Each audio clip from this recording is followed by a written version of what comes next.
शनिवारी 28 फेब्रुवारी रोजी अमेरिकेने इस्रायलच्या मदतीनं इराणमध्ये हवाई हल्ला केला.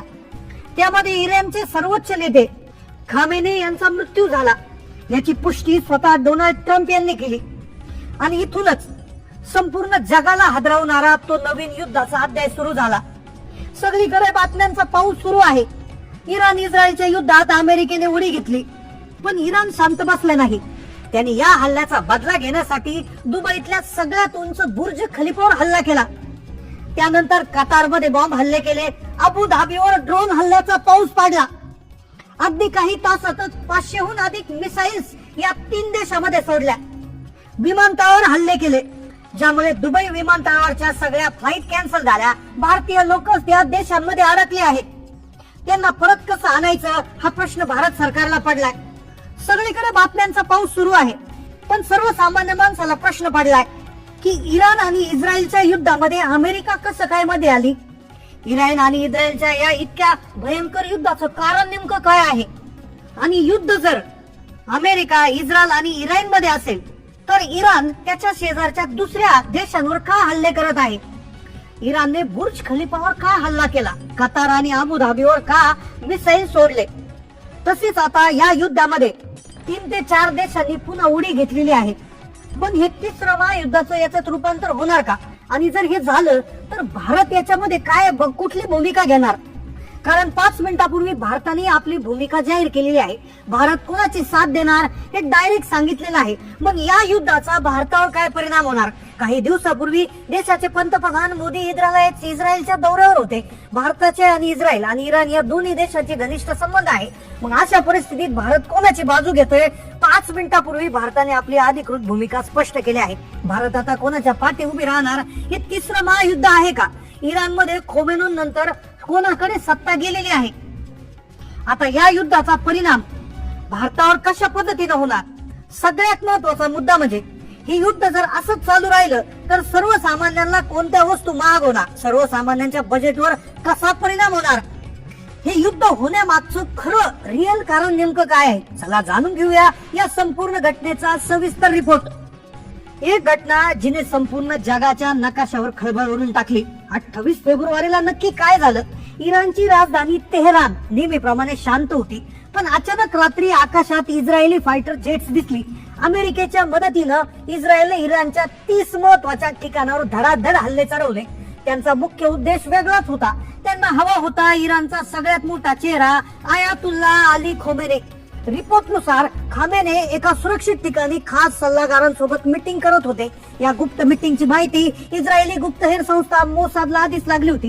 इस्रायलने त्यांच्या घरावर आणि सुरक्षित ठिकाणावर 30 बॉम्ब टाकले आणि क्षणार्धात ती इमारत पत्त्यासारखी कोसळली. खामेने यांचा खात्मा झाला. त्यांच्यासोबत त्यांचे संरक्षण मंत्री आणि इतर मोठे अधिकारी मारले गेले. इराणच्या इतिहासातला हा सगळ्यात मोठा धक्का होता. आता ही घटना तुम्हाला माहिती आहे, पण यानंतर इराणने जे केलं त्याने संपूर्ण जगाला हादरा दिला. त्याने संपूर्ण जगाला आश्चर्याचा धक्का दिला. आता झालं असं, हल्ला इस्रायलने अमेरिकेच्या मदतीने केला. मग इराणने प्रति हल्ला एकतर अमेरिका किंवा इस्रायलवर करायचा होता, तर इराणने काय केलं? इराणने सुरुवात केली सगळ्यात आधी दुबई पासून. दुबई, कतार आणि अबू धाबीवर हल्ले केले. रपारप त्या ठिकाणी हल्ले करायला सुरुवात केली. सगळ्यात आधी त्यांनी दुबई मधली जी बुर्ज खलिफा, जी जगातली सगळ्यात उंच बिल्डिंग आहे, तिथे ड्रोन हल्ले केले. त्यानंतर कतार आणि अबू धाबी मध्ये मिसाईलचा पाऊस पाडला. आता सगळ्या लोकांना प्रश्न पडलाय की युद्ध का सुरू झालं? त्यानंतर हे युद्ध जर सुरू झाले अमेरिका, इस्रायल आणि इराण मध्ये, तर बाकीच्या देशांवर यांनी अटॅक का केला? तर सगळ्यात पहिलं प्रश्नाचं उत्तर आपण जाणून घेतोय की त्यांनी तिथे हल्ला का केला. पहिली गोष्ट की अमेरिकेचे लष्करी तळ पहा, इराणला चारी बाजूने अमेरिकेने घेरलं होतं. कतारमध्ये अमेरिकाचा अल उदे हा सगळ्यात मोठा एअरबेस आहे. अबू धाबी मध्ये अल दाफरा एअरबेस आहे. आणि इराणचं म्हणणं आहे की अमेरिकेने इथल्या तळांचा वापर करून आमच्यावर बॉम्ब टाकले. मग इराणनेही थेट अमेरिकेवर हल्ला करण्याऐवजी या देशांना टार्गेट केलं. दुबईतील बुर्ज खलिफा जगातली सगळ्यात उंच इमारत आहे. तिच्यावर ड्रोन हल्ले केले. दुराचे लोट हवेत दिसू लागले. घबराट पसरली. हे तुम्ही पाहिलं असेल. आता इथपर्यंत माहिती क्लिअर झाली, पण हे युद्ध नेमकं सुरू का झालं? इस्रायल आणि जे इराण आहे त्यांच्यामध्ये युद्ध नेमकं का होत आहे, कारण की तुम्ही मागच्या वर्षी पाहिलं असेल हे युद्ध झालं होतं, याचं कारण नेमकं काय आहे हे आपण सगळ्यात आधी जाणून घेऊया आणि त्यानंतर भारताने काय भूमिका घेतली, भारत याच्यावर काय कोणाची बाजू घेणार हा महत्वाच्या मुद्द्याला आपण समजून घ्या. पहा आता हे थोडंसं आपल्याला जर समजून घ्यायचं असेल इराण इस्रायलचं तर आपल्याला थोडंसं इतिहासात जावं लागेल, थोडं मागं जावं लागेल.